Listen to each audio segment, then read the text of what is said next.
இன்னைக்கு நம்ம கிச்சன்ல சிக்கன் புலாவ் பண்ண போறோம். ரொம்ப ஈஸியா பண்ணக்கூடிய ஒரு சிக்கன் புலாவ் இது. அது எப்படி பண்ணலாம் அப்படின்றத பார்க்கலாம். சிக்கன் புலாவ் பண்ண போறோம். அதுக்கு ஒரு கடாயில எண்ணெய் ஊத்திக்கிறேன். நான் குக்கர்ல எல்லாம் பண்ணல, இந்த மாதிரி கடாயில தான் புலாவ் பண்ண போறேன். எண்ணெய் காஞ்சதுமே இது போல சின்ன துண்டா 6-7 பட்டை எடுத்திருக்கேன், 2 அன்னாச்சி பூ, 6 ஏலக்காய், 6 கிராம்பு எடுத்திருக்கேன், 2 பிரிஞ்சல் எடுத்திருக்கேன். இப்போ எண்ணெய் காஞ்சிடுச்சு, அதை இதில் சேர்த்துடலாம். பொரிஞ்சதுமே 3 பெரிய வெங்காயம், அதையே நீளவாக்கில் கட் பண்ணியிருக்கேன், சேர்த்துக்கலாம். 1/2 கிலோ பாசுமதி அரிசி, 1/2 கிலோ சிக்கன், அதுக்காக தான் 3 பெரிய வெங்காயம் எடுத்து கட் பண்ணியிருக்கேன். பச்சை மிளகாய் 6, நம்ம காரத்தை பொறுத்து மிளகாய் சேர்த்துக்கலாம்.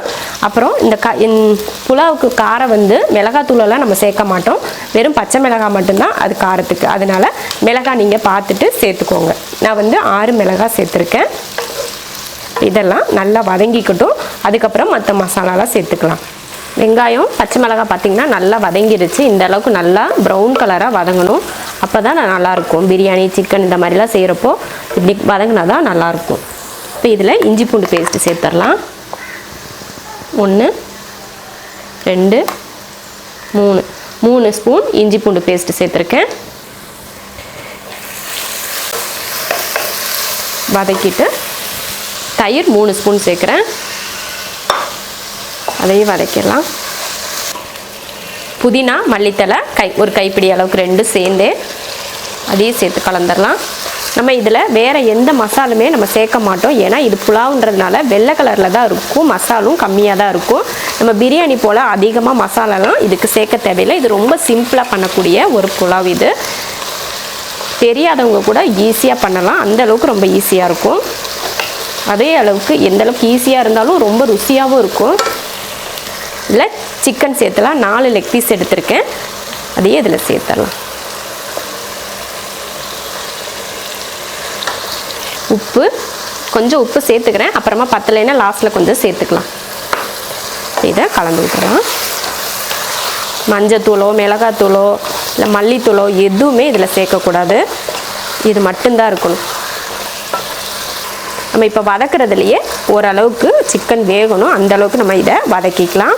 இப்போ மூடி வச்சுக்கலாம். மூடி வச்சாலும் அப்பப்போ எடுத்து அதை கிளறி விடணும், இல்லைன்னா சிக்கன் வந்து ஒரு பக்கம் வெந்து ஒரு பக்கம் வேகாமல் ஆயிடும். அதனால் அப்பப்போ எடுத்து கலந்து விட்டு மூடி வச்சுக்கலாம். சிக்கன் வந்து தண்ணி விட்டு வேகிற வரைக்கும் அதே போல் பண்ணணும்.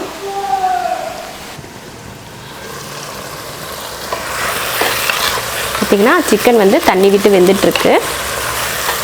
இப்போ இதில் லெமன் புழிஞ்சிக்கலாம், ஒரு பாதி லெமன் இதில் புழிஞ்சிக்கலாம். ஏன்னா நம்ம தக்காளி எதுவுமே இதில் சேர்க்கலை இல்லையா, அதனால் கொஞ்சம் புளிப்பு இருக்கணும் அப்படின்றதுக்காக ஒரு பாதி லெமனை இதில் புழிஞ்சிக்கலாம். கொஞ்சம் புளிப்பாக இருந்துச்சுன்னா நல்லாயிருக்கும் இல்லையா, அதுக்காக தான் லெமன் கொஞ்சம். 1/2 கிலோவுக்கு பாதி லெமன் போதும். 1 கிலோ இந்த மாதிரிலாம் செஞ்சிங்கன்னா ஒரு லெமன் ஃபுல்லாக அப்படியே புழிஞ்சு விட்டுறலாம். கலந்து விட்டாச்சு. மறுபடியும் இந்த தண்ணியெல்லாம் வத்துற வரைக்கும் மூடி வச்சிடலாம்.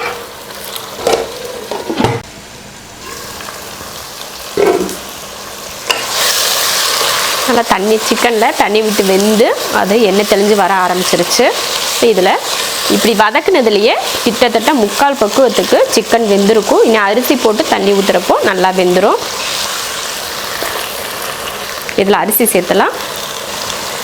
1/2 கிலோ பாசுமதி அரிசி 1/2 மணி நேரமாக ஊற வச்சுருக்கேன். அரிசி போட்டு ஒரு 2-3 நிமிஷத்துக்கு நல்லா வதக்கி விட்டுக்கணும், அப்போ தான் நல்லா அந்த ரைஸில் அந்த எண்ணெயெல்லாம் பட்டு உடையாமல் இருக்கும். அவ்வளோதான். இப்போ தண்ணி சேர்த்துடலாம். அரிசி 1/2 கிலோ அரிசி அளந்து பார்த்ததில் இதில் 1.5 படி இருந்தது, அதுக்கான தண்ணி இப்போ சேர்த்துக்கலாம். 1 1.5 போதும். 1.5க்கு 1.5 படி தண்ணியே போதும். ஏன்னா பாசுமதி அரிசி வந்து கொஞ்சம் புது அரிசி மாதிரி இருக்குது, அதனால அளவுக்கு அதிகமாக தண்ணி ஊற்றினோம்னா குழஞ்சி போயிடும். அதனால் 1.5க்கு 1.5 தண்ணி போதுமானதாக இருக்கும். உப்பு பத்தலை, உப்பு சேர்த்துக்கலாம். எல்லாம் போட்டு கலந்து விட்டாச்சு. ஒரு கொதி வர வரைக்கும் அடுப்பு வந்து ஹை ஃப்ளேமில் தான் இருக்கணும், அதுக்கப்புறமா சிம்மில் வச்சுக்கலாம். நல்லா கொதிச்சிருச்சு. கொதிச்சா அந்த தண்ணியெல்லாம் நல்லா வத்திருக்கு, பார்த்தீங்களா, அந்த மாதிரி வற்றணும். சும்மா சும்மா போட்டு கரண்டியை போட்டு கிண்டிக்கிட்டே இருந்தோம்னா அரிசி வந்து முழுசாக இருக்காது, உடஞ்சி போயிடும். அவ்வளோதான். இப்போ என்ன பண்ண போகிறோம், அடுப்பை சிம்மில் வச்சிடலாம். சிம்மில் வச்சு ஒரு 3 நிமிஷம் மூடி வச்சிடலாம்.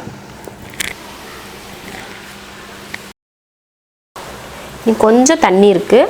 அரிசி பார்த்திங்கன்னா நல்லா வெந்திருக்கு. இன்னும் கொஞ்சம் அந்த தண்ணி வத்துறதுக்கும் இது வேகிறதுக்கும் கரெக்டாக இருக்கும். மறுபடியும் ஒரு 3 நிமிஷத்துக்கு மூடி வச்சிடலாம். சும்மா போட்டு கிளறி விடாமல் அப்படியே மூடி வச்சிடணும்.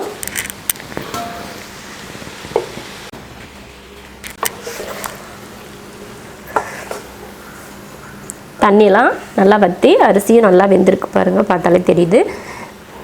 சிக்கன் பீஸில் நல்லா வெந்திருக்கு. ஆனால் பார்த்திங்கன்னா உடையாமல் எப்படி சூப்பராக வெந்திருக்கு பார்த்திங்கன்னா, நல்லாயிருக்கும் இது போல் புலாவ் செஞ்சால். இப்போ அடுப்பை ஆஃப் பண்ணிக்கலாம். ரொம்ப ஈஸியாக சிக்கன் புலாவ் ரெடி ஆயிடுச்சு. இந்த புலாவ் வந்து செய்ய தெரியாதவங்க கூட செய்யலாம், யார் செஞ்சாலுமே டேஸ்ட்டாக இருக்கும். அந்தளவுக்கு ரொம்ப சூப்பரான ஒரு சிக்கன் புலாவ் இது போல் சிக்கன் புலாவ் நீங்களும் செஞ்சு பாருங்கள், ரொம்ப நல்லாயிருக்கும். பிடிச்சிருந்தா லைக் பண்ணுங்கள், மற்றவங்களும் பார்க்கணும்னு நினச்சிங்கன்னா ஷேர் பண்ணுங்கள். மறக்காமல் நம்ம ஷெரின்ஸ் கிச்சன் சேனலுக்கு சப்ஸ்கிரைப் பண்ணிவிட்டு பக்கத்தில் இருக்க பெல் பட்டனை ப்ரெஸ் பண்ணுங்கள். அப்போ தான் நான் போடுற வீடியோவோட நோட்டிஃபிகேஷன் உங்களுக்கு வந்து சேரும்.